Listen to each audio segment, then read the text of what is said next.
Well, spring has finally sprung here in the mountains. Let's take a look around the garden, shall we? This is the rose garden in behind the tennis wall. Lots of nice roses there blooming, lots of variety.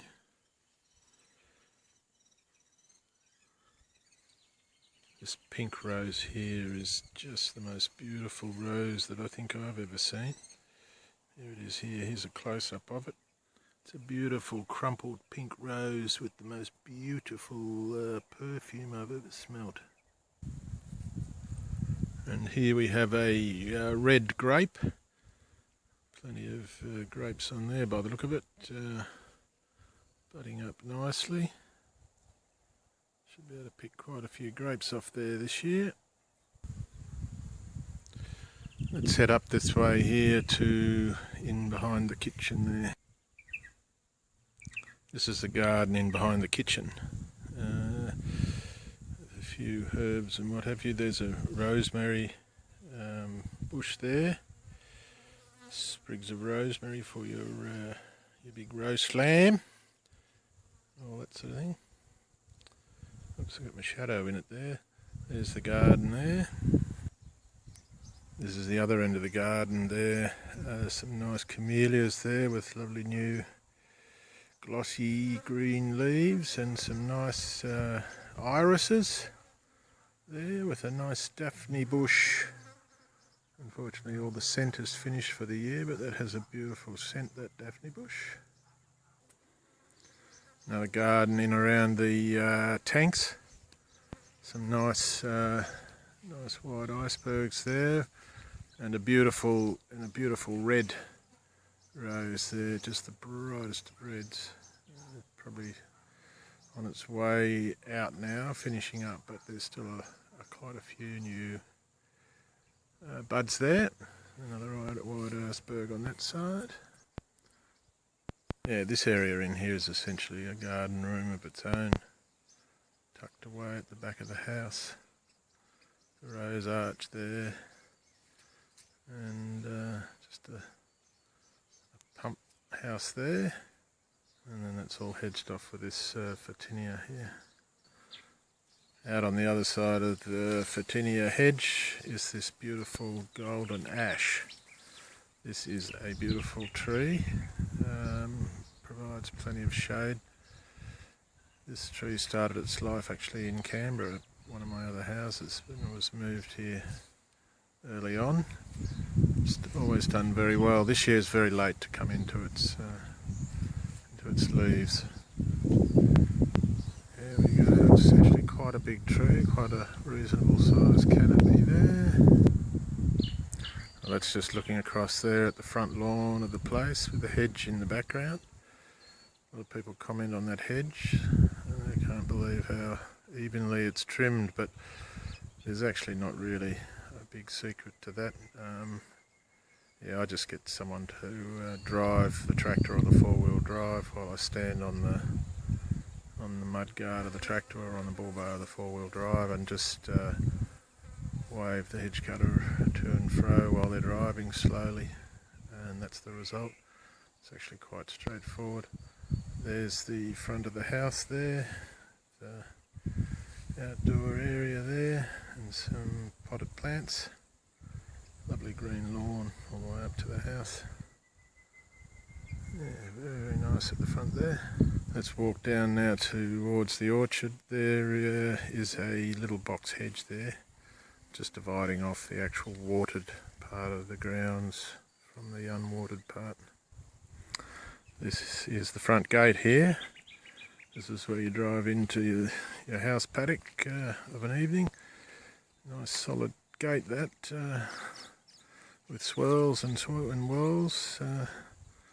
Very solid steel, made by yours truly, as are many of the other things around the house yard here. That's now looking out into the paddocks, the bore there in the foreground. You can see that now we're starting to get a bit of growth in the paddocks. It's been quite a long cold winter, very little growth at all. It's a good thing.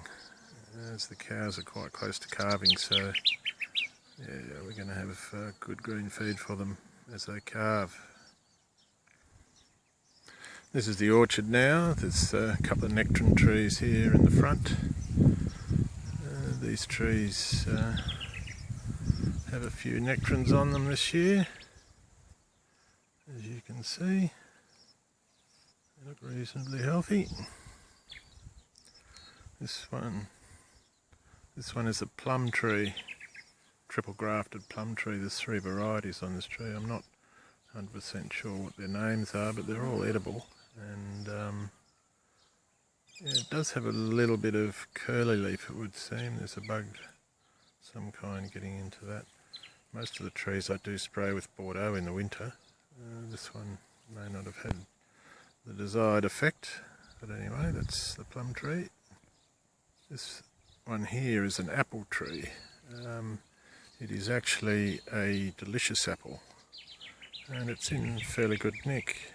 Most years it produces quite good fruit depending on the rainfall.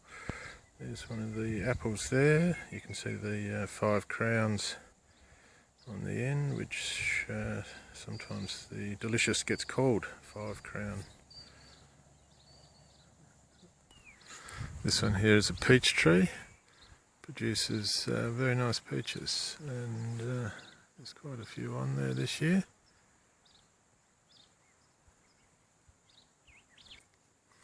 This one here is an apricot tree. A beautiful tree with beautiful foliage. It's really a very pretty tree. It does bear fruit, but never bears any great quantity of fruit. I'm just looking to see if I can spot an apricot now as we look. There's one there. You can see they're actually, when you do get them, they're a beautiful fruit to eat, but there's never that many of them. Usually a late frost will burn off most of the blossom, which is really quite sad. This one here is another apple tree, a very nice apple tree. This one though is a pink lady, and as you can see there's quite a bit of pink lady fruit on there, and provided the tree is netted and we get a bit more rain, it will bear some nice fruit. This tree is a Nashi pear. This was probably the best tree in terms of blossom this year, and as it would seem the bees have done a good job in fertilising, because the tree is actually quite laden with Nashi pears, and if we get some more rain we shall have very nice plump Nashi pears to eat. This tree is a quince. This one bears quite a bit of fruit as well, every year without fail, and it can be turned into a very nice quince jam or quince jelly. Very nice on your cheese and bickies, I can assure you. This little tree here is a rather small fig tree. It has actually been here for quite a while. It hasn't ever really taken off, but it does produce fruit, and very nice fruit. It's actually done a little bit better in the last year or so, as it seems to have stopped putting out suckers, so it's putting most of its efforts into the tree itself. I envisage that will have a bit of fruit on it this year. This one here is a mulberry tree. Nothing particularly remarkable about this tree. It has only just got its leaves, but yeah, it doesn't really produce any noteworthy fruit. The berries are usually a little bit stunted and small, but anyway, it's a reasonable tree to look at. Right, along here is a row of olive trees, very healthy trees. They do produce olives. Every year we do get some olives, but some years we get a real bumper crop off these trees, and I do pickle my own olives. sometimes green, sometimes black, and sometimes a little bit of a mixture of both. I'll just see if I can see if there's any. There's olives forming there. It's a little bit hard to see them, but they do come late. So there's quite a few olive trees there. I'm not too sure how many, more than 10 I would say. But yeah, very, very nice healthy trees and very nice produce from those. There we have the other side of the hedge that everybody thinks is a work of art. There's really no effort whatsoever. This tree here is a claret ash. Now that tree of course doesn't bear any fruit, but it is actually one of my favourite trees here. It produces these lovely green leaves and shade in the summer, and then in autumn it is simply the most gorgeous colour. Colour of claret. A really beautiful tree. This is the car parking space here, and that's a tennis practice wall there. There's a nice row of potted petunias there. Nice colour. These trees here are Chinese elms. Another beautiful tree, and in fact these trees are very suited to this climate here.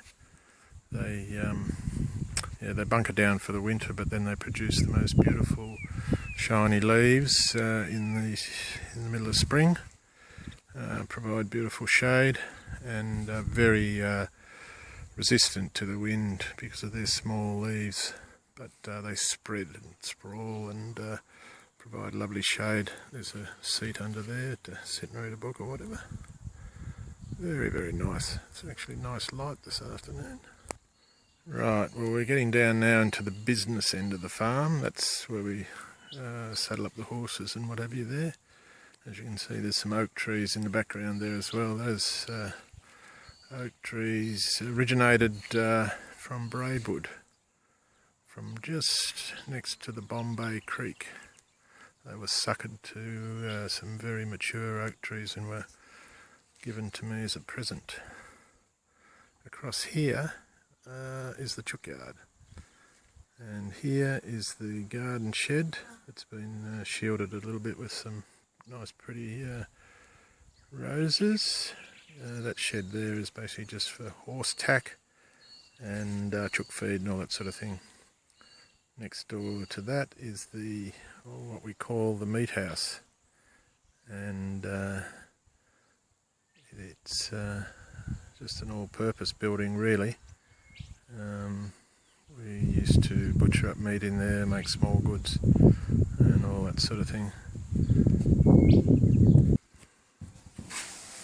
This is the inside of the meat house. As you can see, it's got a sink and all that sort of thing. Glass brick windows and concrete floor, but it's just at the moment used for junk basically. More Chinese elm trees. These ones are just sort of perimeter trees, providing shelter from the wind and all that sort of thing. You can see how suited they are to the country and climate here. They always look fabulous. Looking back towards the house now, you can see the tanks there and some casuarina trees, which also do very well in this country. The runoff from the tank runs down through where they are, so they get plenty of water. Across there is the machinery shed, 3-bay machinery storage. This is now the back gate of the house paddock, and so out through here is grazing land that we use to graze stock. That country down through there runs all the way down to the Murrumbidgee River. As you can see, you've got the backdrop of the mountains. Well, at the bottom of those mountains is the Murrumbidgee River, which our property runs down to, and you can see the green pasture and what have you. Also you can see a pile of firewood there. keep the firewood as far away from the house initially as I can. I just bring it up in small loads as I need it. So that's the country outside of the house paddock. There's a nice shady little area in here next to the tank. There's a little garden seat there, and normally we've got some strawberries in there that you can reach across and grab.